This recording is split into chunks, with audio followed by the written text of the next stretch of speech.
안녕하세요. 그날만 떠올리면 아무리 생각해도 어이없는 헛웃음만 나오네요. 혹시 이런 경우가 또 있는지 궁금해서 글을 써봅니다. 저는 40대 중반, 그 무섭다던 중2 남자아이 키우고 있는 워킹 싱글맘입니다.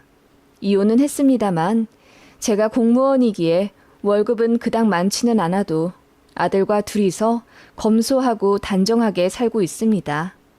사람들에게는 제가 이혼했다는 이야기를 잘 말하고 다니지 않아요. 좋은 이혼이 어디 있겠냐마는 제 이혼 사유는 남편의 바람 때문이었거든요. 지금에야 상처를 다 극복하고 잘 살고 있지만 남편 바람 처음 알았을 때는 어찌나 하늘이 무너질 듯 슬프고 막막하던지요. 이혼 과정도 힘들었지만은 시어머니의 정신 나간 헛소리와 진상짓 때문에 더 스트레스 받았던 것 같습니다. 보통 시어머니가 아니었거든요. 그러니까 저에게 이혼하고 나서도 자기네 집 제사상 차리러 오라고 하겠죠. 이야기를 풀어나가려면 남편과 이혼해야 했던 그날의 사정부터 꺼내야겠군요. 전 남편, 아니 이 글에서는 편의상 남편 그리고 시어머니라고 호칭하겠습니다. 저희 아이 초등학교 3학년 되었을 무렵 저희 남편은 지 중학교 동창이랑 바람이 났습니다. 그것도 아주 찐하게요. 저 몰래 월급 빼돌리고 거짓말 쳐서 시간 내어 한 쌍의 바퀴벌레 마냥 뒤에 숨어서 무려 2년이나 사귀었더군요. 아이러니하게도 제 남편은 보기 드문 애처가였습니다. 연애 때부터 저한테 참 잘했고 기념일에도 끝내주게 이벤트 해주던 사람이죠. 회식에 가서 맛있는 음식이라도 나오면 와이프 생각난다며 꼭 1인분씩 따로 포장해와 들고 오던 사람입니다. 그래서 회사에서 회계팀 최수종이라고 불릴 정도로 소문이 자자했어요. 제가 임신해서 입덧을 심하게 했을 땐 남편도 같이 웩웩거리며 토하고 울고 난리도 아니었습니다. 저 출산하고 나서는 더 이상 와이프 힘든 거 못 보겠다며 하나만 낳고 끝내겠다고 시댁에 외동 선언을 해버리기도 했던 남자이고요. 다만 시집살이가 좀 있었던 시댁이 흠이라고 해야 할까요? 시어머니의 갑질이 참 심했습니다. 결혼 준비 때부터 삐그덕거렸어요. 저희 집은 아버지도 공무원이셨고 이런저런 집안 사정 탓에 돈을 많이 써서 딱 24평짜리 아파트 하나와 연금 말고는 다른 재산이 없으십니다. 반면 시댁은 고깃집을 운영하시는데 워낙 잘 되어 돈이 좀 많았고요. 특히 시어머니가 시외가로부터 받은 재산이 좀 있으시기 때문에 저희 결혼할 때도 시댁에서 신혼집을 지원받았습니다. 시모가 먼저 집을 해주겠다 하셨고 서울 외곽에 8억 정도 되는 아파트를 받았어요. 물론 남편 명의였고요. 그리고 나서 혼수 갑질이 대단하셨습니다. 시댁 차도 바꿔주길 바라셨고 어머님 밍크 코트도 2벌이나 요구하셨어요. 그 외 명품 가방, 이불, 반상기 등 원하는 걸 다 합치면 거의 1억 가까이 되었고 저희 친정에서는 그럴 바에 결혼 못 시킨다고 화를 내셨습니다. 솔직히 말해 명의도 아들 앞으로 해줬으면서 무슨 1억 가까이나 되는 혼수를 요구하시는지요. 지금 생각하면 그놈의 신혼집 때문에 제 인생이 꼬여버린 것 아닌가 싶습니다. 결국 남편이 울며 불며 중간에서 시모를 설득했고 결국 적당한 선에서 정리된 예물예단 그리고 혼수를 마련해 결혼하게 되었네요. 그때는 왜 발 뺄 생각을 못했나 모르겠어요. 아마도 제 나이가 어렸고 이미 모든 것이 예약된 상태에 사람들도 다 저 결혼하는 거 알고 있었던지라 이목 생각해서 그냥 결혼을 진행했었던 것 같아요. 그런 시댁이 있는 결혼은 불구덩이로 들어가는 짓이라는 걸 알면서 결혼한 이유는 오로지 남편 하나 때문이었습니다. 너무 자상하고 좋은 사람이었거든요. 그런 사람과 2년의 연애, 그리고 12년의 결혼 생활을 보내다가 남편의 정장 바지에서 우연히 모텔 영수증을 보게 되면서부터 지옥이 펼쳐진 거죠. 남편은 정말 빡빡 우기더군요. 자기같이 와이프만 아는 사람이 무슨 바람을 피우냐며 자기도 이런 영수증이 왜 있는지 모르겠다고 눈물까지 흘리며 억울해하길래 처음엔 저도 반신반의했죠. 싸움이 커져 시댁에서도 알게 되었는데 저희 시어머니 왈. 네 남편같이 지 와이프한테 잘하는 사람이 어딨다고. 그냥 어쩌다 흘러 들어간 거겠지. 자기도 모른대잖냐. 왜 이렇게 오바해. 네 남편 안 믿을 거면 이혼해. 라고 큰 소리 뻥뻥 치시던 그날이 잊혀지지가 않더군요. 결국 제가 남편 서재랑 차를 샅샅이 뒤져 여자 흔적을 발견했고 그 바람난 여자가 저랑도 두어 번 식사했던 남편 중학교 동창이라는 사실을 알게 되면서 기만당했다는 배신감에 더 미칠 것 같더라고요. 만약 한두 번 만나 실수한 사이였으면 아직 어린 저희 아들 생각해서 용서할 수도 있었습니다. 하지만 2년 동안 외도한 것은 실수가 아니었습니다. 그것은 저에 대한 모독이었죠. 그래서 3자 대면에 그 여자 머리채도 잡고 경찰도 오고 난리도 아니었습니다. 결국 저는 더 얼굴 맞대고 살 자신이 없어서 이혼하자고 했고요. 그 와중에 더 충격적인 사실은 남편이 저랑 아이가 친정 가구 없을 때 집에 그 여자 불러서 잠도 자고 그랬다더군요. 제가 친정에 2달에 한 번 정도는 갔으니 2년 동안 저희 집에 10수번은 왔다 간 겁니다.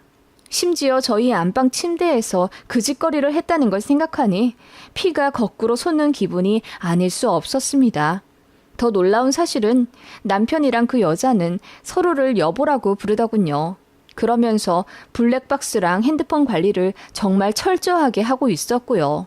저희 남편 회사 특성상 성과금이 다른 통장으로 들어오는데 그것도 치밀하게 고쳐서 둘 데이트 비용으로 쓰는 데 썼고요.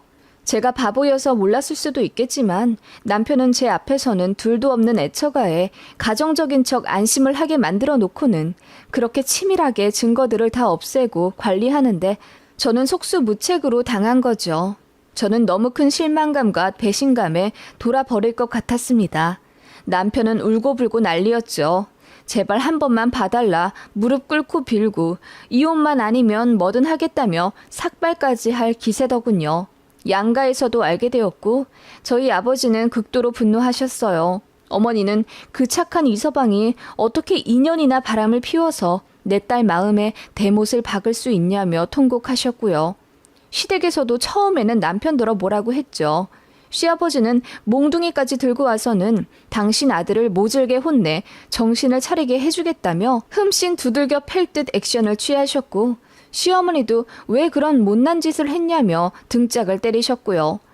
하지만 그것도 잠시 역시 팔은 안으로 굽는다더니 시어머니가 이혼 소송 중인 저한테 계속 찾아오셨습니다. 애미야, 그래도 많이 반성하는 모양인데 한 번만 봐줘라. 응? 아들이 이렇게나 어린데 어떻게 이혼하고 살 수 있겠니? 그래도 엄마 아빠가 같이 키워야지. 응? 이라고 하시며 저를 설득하시더니 결국 마음대로 되지 않자 그래, 네 뜻이 정 그렇다면 어쩔 수 없지. 애는 우리가 잘 키우마. 라고 하시는 게 아니겠어요? 이혼 사유가 남편에게 있는데 저더러 아이를 내놓고 가라는 겁니다. 제가 미쳤어요? 내가 잘못한 것도 아닌데 우리 애를 왜 남편한테 두고 이혼해요? 당연히 제가 키워야죠. 네 생각해서 그러는 거다. 적당한 혼처 있으면 너도 재혼해야지. 애 딸린 이혼녀 어떤 남자들이 거들떠나 보겠니? 우리 아들이야 바로 재혼하겠지만. 그리고 무슨 여자 혼자 애를 키운다고 그래.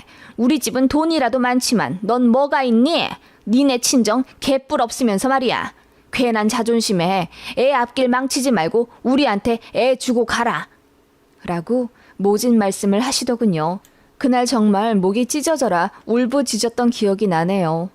시어머니는 정말로 제 아이를 빼앗기라도 할 듯이 이혼 소송 중에 저희 집에 쳐들어와 자는 아이를 들쳐업고 데리고 가려는 액션도 취하셨고 제 아들 학교까지 찾아가서 행패를 부리기도 했습니다.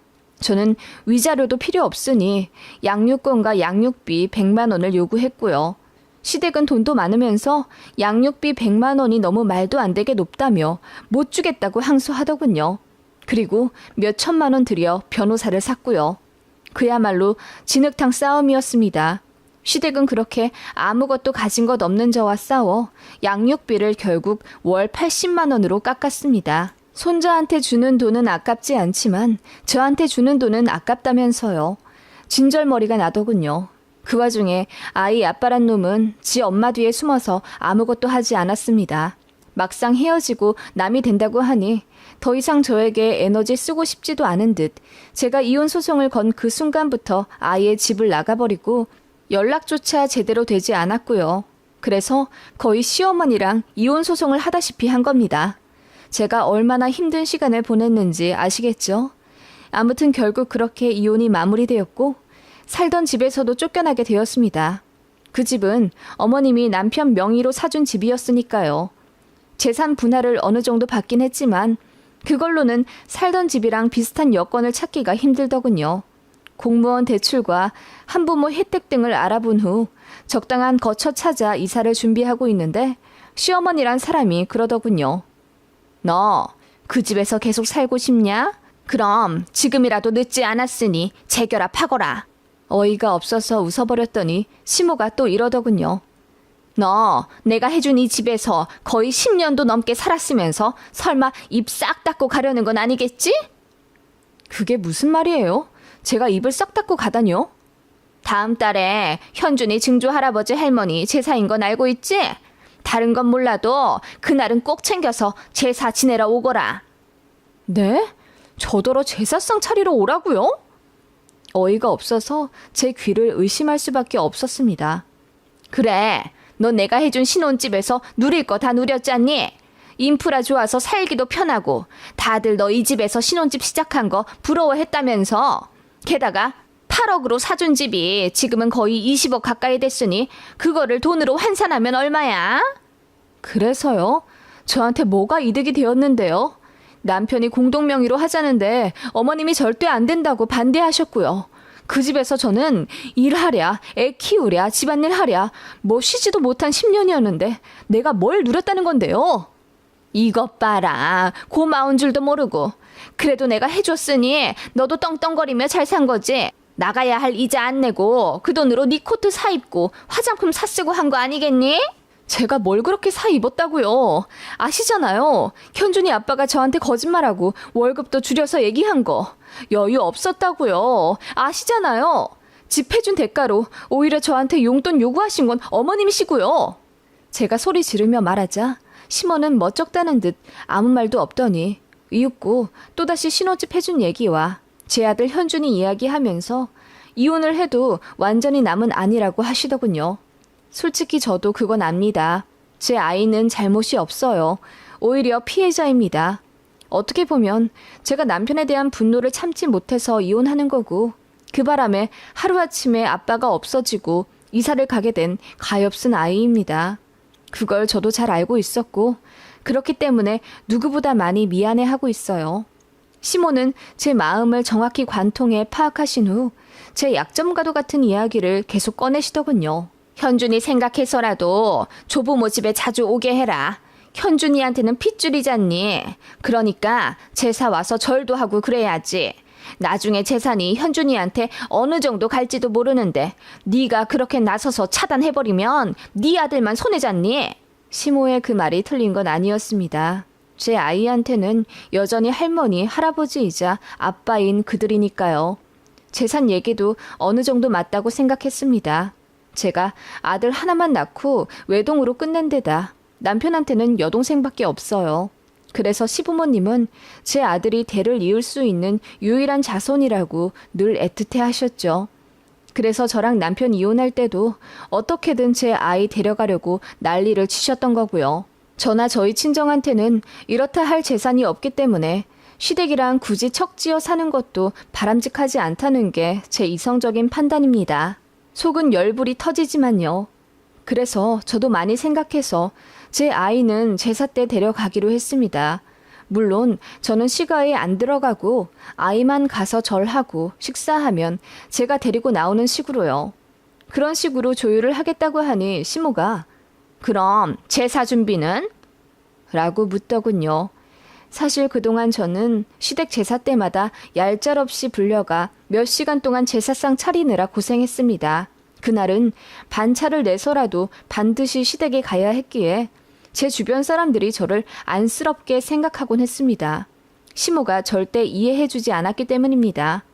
부자 시댁 시집와서 신혼집까지 거저받았으면 당연히 해야 할 일을 해야 한다며 시부모 아침상은 안 차려줘도 시댁 제사는 차려야 한다 라는 게 시모의 가치관이었습니다. 시어머니는 너무 고지식한 사람이라 저한테도 원래 일주일에 서너 번은 안부 전화를 하고 주말마다 시댁 와서 적어도 한 끼 정도는 시부모를 위해 요리하고 대접해야 한다는 주의였는데 남편이 그나마 막아줬었거든요. 아무튼 그런 시모였고 제사에 대해 많이 중요시하는 건 알고 있었습니다. 그런데 그거야 결혼 생활하고 있을 때 말이고 지금은 이혼, 게다가 남편의 잘못으로 이렇게 되어버렸는데 뚱딴지같이 제사 준비에 대해 넌지시 묻는 시모의 의중이 너무 어이가 없더라고요. 네? 제사 준비라뇨? 설마 저더러 준비하라는 말씀이세요? 그래, 현준이만 보내면 그 제사상은 누가 다 차리니? 지금까지 너랑 같이 차렸는데 나더러 다 차리라는 거야? 내 나이 곧 있으면 70인데? 아니, 그러면 이혼까지 한 마당에 제가 전시댁 제사 준비를 하라는 말씀이세요? 거기서 이혼 얘기가 왜 나오니? 내가 말했잖아. 현준이한테 증조 할머니 할아버지잖니. 그렇게 남남처럼 성 긋고 그러지 말어.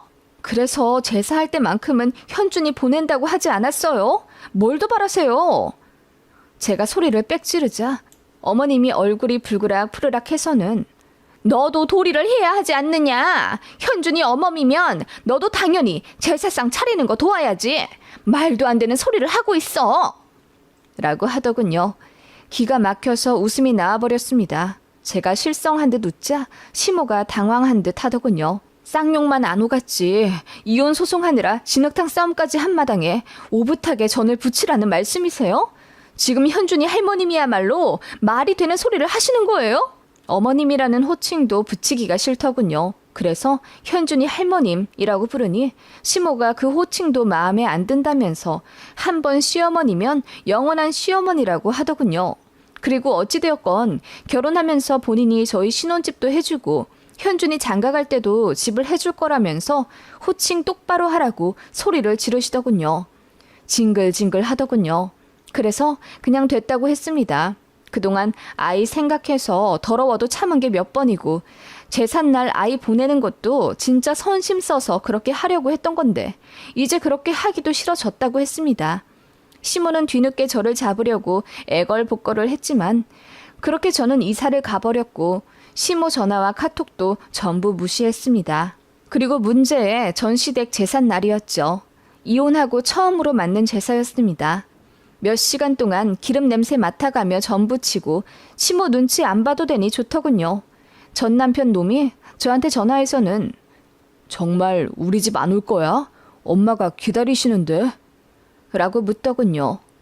정신 나간 소리 그만하고 네 상간녀 불러서 전을 붙이든지 찜을 하든지 맘대로 해. 왜 이혼한 전처한테 전화해서 난리야? 라고 소리를 질러버렸죠. 그렇게 아들이랑 저는 오붓하게 외식을 하고 저녁 9시쯤 집에 돌아왔는데 문 앞에 시모가 있더군요.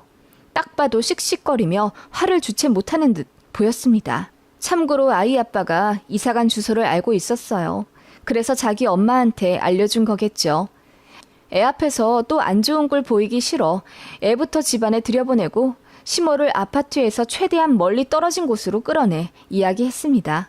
시모가 그러더군요. 왜 제사 안 왔어? 너 정말 도리 안 할 거냐? 어?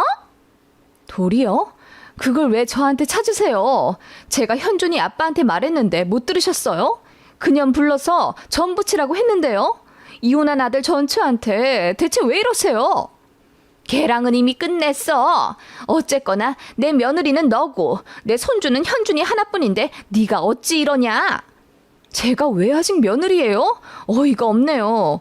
이혼한 마당에 무슨 며느리 돌이요? 내 손주 어머니면 며느리 맞지? 그리고 내 손주가 우리 제사상도 차려줄 텐데 네가 벌써부터 이렇게 삐딱하게 굴면 안 되지. 그 말에 순식간에 사고가 정지된 듯 했습니다. 그놈의 제사상. 어머님은 이어서 제가 현준이 엄마이기 때문에 본인들 죽으면 제가 시부모 제사상을 차려야 한다네요. 그러다가 제 아들한테 제사를 물려줘야 한다고요. 어이가 없었습니다. 그걸 왜 내가 지내요? 현준이 아빠 재혼시킬 거라면서요. 재혼할 여자한테 제사상 차리라고 하세요.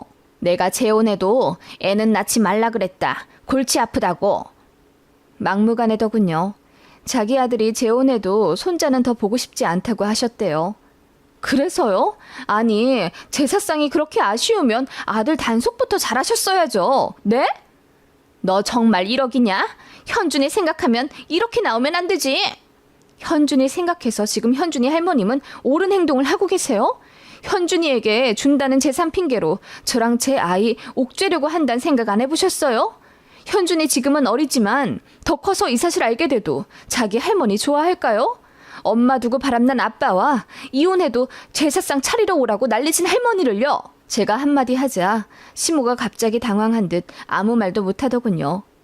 현준이 장가가면 집 해줄 거라고요? 글쎄요. 현준이한테 물어봐야겠네요. 제가 지금까지는 지 아빠랑 할머니, 할아버지 미워하지 말라고 아무 말 안 해줬는데요.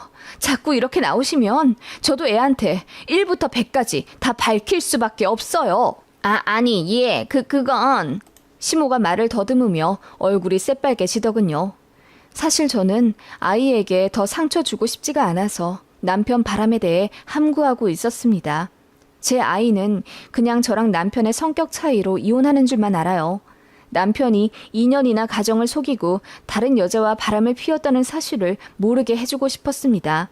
나중에 성인이 되어 알게 되면 몰라도요. 그래서 싸울 때도 안간 힘을 다해 아이 앞에서는 안 싸웠어요. 그 정도로 저는 아이와 아빠 그리고 조부모 관계를 망가뜨리고 싶지 않았어요. 시댁이랑 양육비로 진흙탕 싸움을 해도 아이 앞에서는 절대 말하지 않았어요. 본인을 누구보다 사랑하고 아낀다는 사람들이 단돈 10에서 20만 원 때문에 법정에서 싸운다는 걸 알게 되면 얼마나 세상 무너질 듯 슬프겠어요. 그걸 시모도 잘 알고 계셨습니다.